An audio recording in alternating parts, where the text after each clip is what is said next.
না, আজকে যে পারচেস কমিটির মিটিং হলো, প্রথমত আমরা অ্যাজ ইউজুয়াল আমরা সার আর এলএনজি এটা আমরা স্টেডি ফ্লো রাখার জন্য আমরা ইনশিওর করছি। তার বাইরে আইটি সেক্টরে একটা প্রোগ্রাম ছিল খুব ইম্পর্টেন্ট, তথ্য প্রযুক্তি মন্ত্রণালয় এটা যে ডেটা সেন্টার করা, যে সোলটা ওটা ইমপ্রুভ করা, আর আপনার বস্ত্র পাট মন্ত্রণালয় কয়েকটা ছিল, এবং এলএনজি এটাই মেইন। আজকে কোনো পণ্য সে ব্যাপারে আমাদের আলাপ করে নেই, চাল ডাল গম এগুলো নিয়ে না।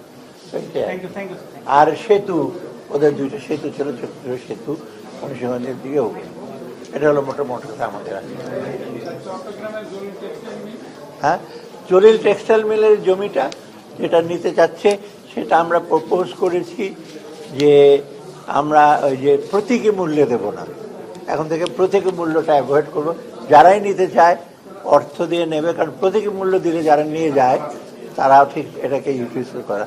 আর যেখানে 10 একরের জমি দরকার, প্রতীকী মূল্য হলো আমার 100 একর লাগবে, তো এটা আমরা বলেছি দেবো, তাদেরকে দেওয়ার বলছে ওদেরকে প্রপোজাল আসুক, যেটা সে আপনার ফিক্স করা হয়েছে ওরা দেখবে। আপনাদেরকে আপনারা ওটা হঠাৎ করে জানলেন কেমন যে আপনারা একটু খোঁজ খবর রাখেন।